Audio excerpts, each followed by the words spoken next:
বিসমিল্লাহির রহমানির রহিম। হে সমস্ত জগতবাসী, আজ আমি শামীম আলী চিশতি আপনাদের সামনে যে আলোচনাটি নিয়ে আসলাম সেটি হলো যে আমাদের এই বাংলাদেশে একজন শিল্পী বা বয়াতি ছিলেন। তিনি একটি কথা বলেছিলেন, যে সেই কথাটি হলো, দেখুন, আলেম গেছে জালেম হইয়া, কোরআন পরে চণ্ডালে, সতী নারীর ভাত জোটে না, স্বর্ণের হার বেশ্যার গলে। এই যে কথাটি বলেছে, তাহলে সেই কথাটি যদি মিল না পাওয়া যায়, তাহলে সেই কথাটি কি তিনি ফল্ট বললেন? তবে দেখি তিনি কেন এই কথাটি বলেছেন। দেখেন, পৃথিবীতে কোরআন হাদিস পড়তে পড়তে মানুষ বহু পড়েছে, বহু জেনেছে, কিন্তু জানা পর্যন্তই শেষ, মানা কিন্তু হলো না। আর মানতে গেলে এতে শতকে দুই একজন পাওয়া অনেক মুশকিল। সেই বিষয়টি হলো, দেখুন, যে নবীর কর্মকাণ্ড যা কিছু সুন্দর ছিল, নবীর কথা সুন্দর, সুন্দর করে কথা বলাও কিন্তু সুন্নত, সুন্দর পরিষ্কার বা পবিত্র থাকাও কিন্তু সুন্নত। তাহলে নবী যে ভালো ভালো কাজগুলো করেছিল সেগুলা মানা, সেগুলা করাও কিন্তু সুন্নত।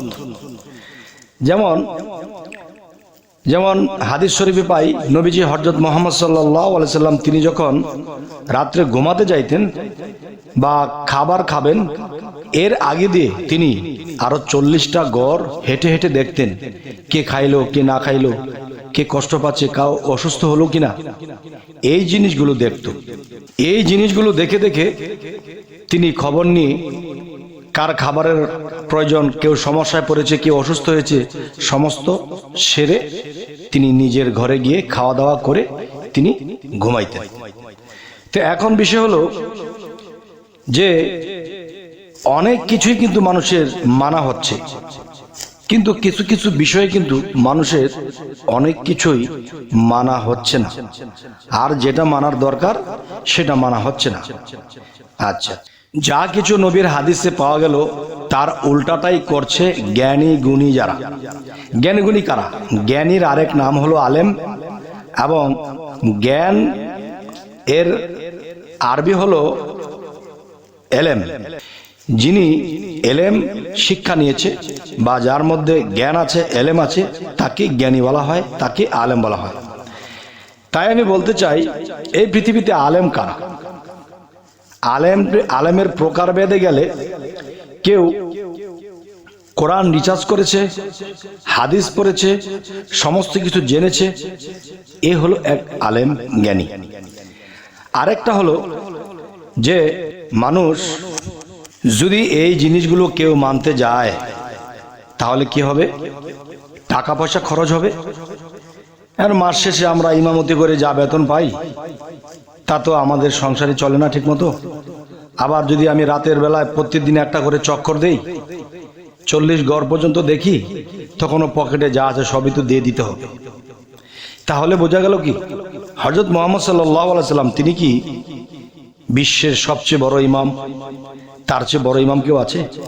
তিনি তো কোনোদিন পকেটে চিন্তা করেনি আমার টাকা চলে যাবে না আসবে, চিন্তা করেনি।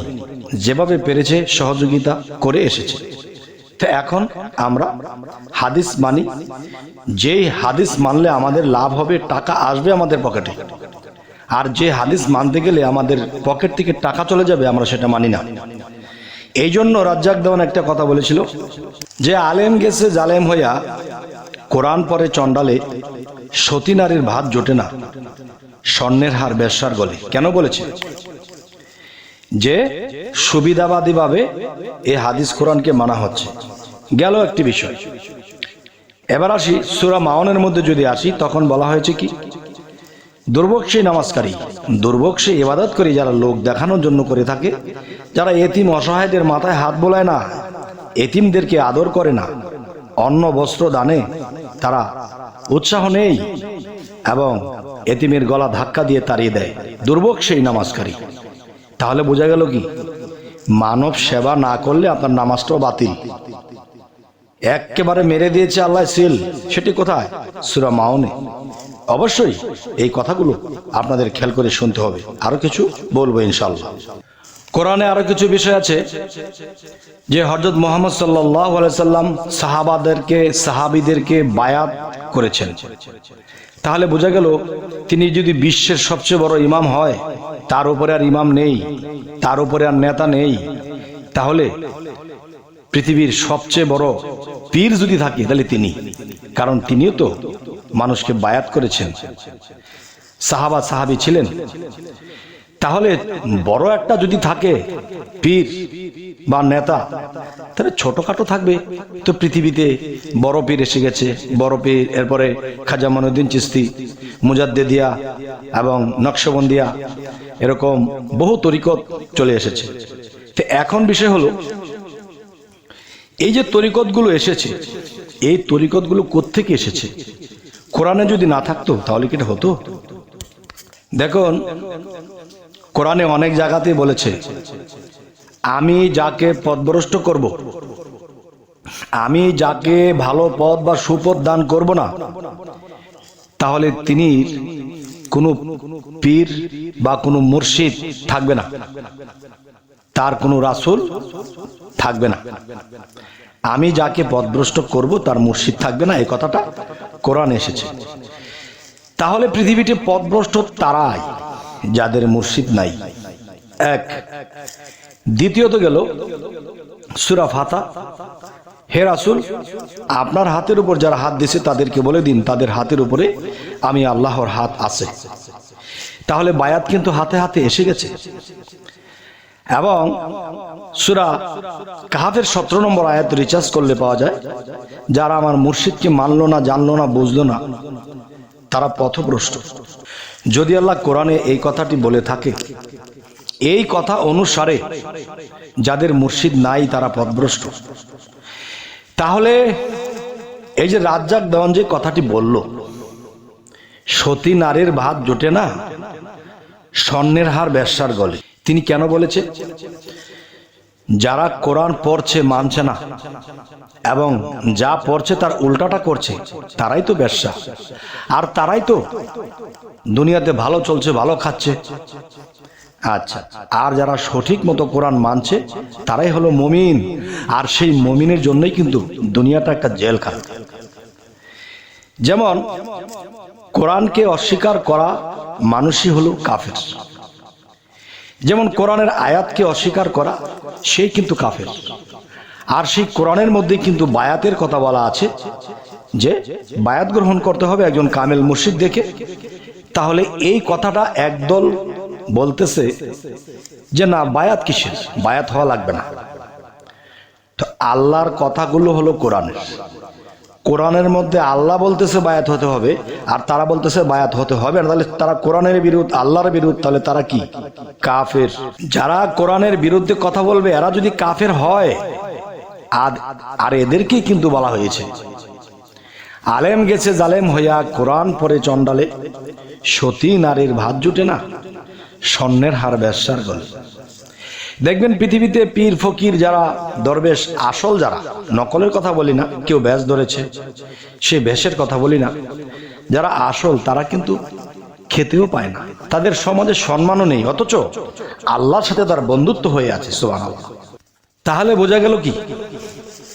আমি একটা আলোচনার মধ্যে বলেছিলাম, একজন মানুষ অফিসে চাকরি করে, মাস শেষে বেতন পায়, সে সুটকাট লাগিয়ে চলে, সে 5 ওয়াক্ত নামাজ পড়ার সময় পায় না, আর সময় পাইলেও পড়ে না, সে কোনো তরিকতে নেই, কোনো পীরের মুর্শিদ ধরে নেই, কোনো কারো কাছে বায়াতও গ্রহণ করেনি। তিনি সারা সপ্তাহ, সারা মাস অফিস করে, ভালো টাকা কামায়, ভালো চলে, ভালো খায়। শুক্রবারে যখন ছুটি পায় তখন দেখে এক পাগল, তার শরীরের কাপড় ঠিক নেই, শরীরে ধুলা ময়লা, চুল এলোমেলো। তখন সে জায়নামাজটা ঝুলিয়ে ঝুলিয়ে যাচ্ছে আর বলছে, হ্যাঁ বেটা, ভণ্ডামি ছেড়ে এবার ভালো হও, রাস্তার কিনারে বসে বিড়বিড় করো, ভণ্ডামি ছেড়ে ভালো হও। এবং সে খুবই এমনভাবে বলতে শুরু করেছে, তখন সে পাগল, কত মানুষের পাগলকে কত কিছু বলে, কিন্তু পাগল তো কিছু বলে না। কিন্তু এই ব্যক্তির উত্তর দিল, এই ব্যক্তির উত্তরটা দিল কি, যে শোনো ভাই, শোনো, আমি এখানে বসে আছি, তুমি আমার এগুলো বললা, শোনো, আমি ভণ্ড না তুমি ভণ্ড, তুমি এটা বলো। তুমি যে নামাজ পড়তে যাচ্ছ, সত্য করে বুকে হাত দিয়ে বলবে এই সপ্তাহের মধ্যে তুমি ওয়াক্তি নামাজ একক তো পড়েছ? তখন বলতেছেন না। তুমি যে হাঁটতেছো, হাঁটা পথে তুমি জিকিরে ছিলে আল্লাহর? না। এখন নামাজে দাঁড়ায়ও তো তুমি গিয়া সূরা পড়বে ইমাম সাহেব, আর তুমি করবা কি, যে অফিসের মধ্যে কার সাথে কয় টাকা লেনদেন করেছিলে, কোনটা কিভাবে পাবে সেটাই হিসেব করবে। সেই হিসেব বাড়িতে করেছো, রাস্তায় করতেছো, আমাকে এটা বলতেছো তুমি আবার মসজিদের নামাজের মধ্যে দাঁড়িয়ে গেলেই হিসাব কিতাব করবে? তাহলে ভণ্ড কি আমি না তুমি? তখন সেই জায়নামাজওয়ালা বলতেছে ওই হিসাব করলে তো আমিই ভণ্ড। তাহলে নিজে ভণ্ড হয়ে তুমি অন্যকে ভণ্ড করো? তুমি কিন্তু আমাকে ভণ্ডই বলনি, তুমি আমাকে আমার ইবাদত থেকে, আমার জিকির থেকে তুমি আমাকে থামিয়ে দিয়েছো, তুমি অন্যায় করেছো। সেই অন্যায়টি কি দেখো, আমি যখন গাছের দিকে চাই তখন আমি কিছু দেখতে পাই, আমি যখন আসমানের দিকে চাই কিছু দেখতে পাই, যদি জমিনের দিকে চাই আমি কিছু দেখতে পাই, আর আমার অন্তরে এবং মুখে, আমার হৃদয়ে আমি তার নামটাই গাই। তাহলে সর্বক্ষণ সালাত, যাকে বলা হয় দায়েমি সালাত, সর্বক্ষণ যে আল্লাহকে স্মরণ রাখে, সর্বক্ষণ যে আল্লাহ নামের জিকির করে, চোখ দেয়া পানি ধরধর করে পড়ে, সে তো সর্বক্ষণিক সালাতের মধ্যেই নিয়োজিত। তাহলে সেই ব্যক্তি যে তাকে বলল ভণ্ডামি ছাড়ো, আসলে ভণ্ড কে?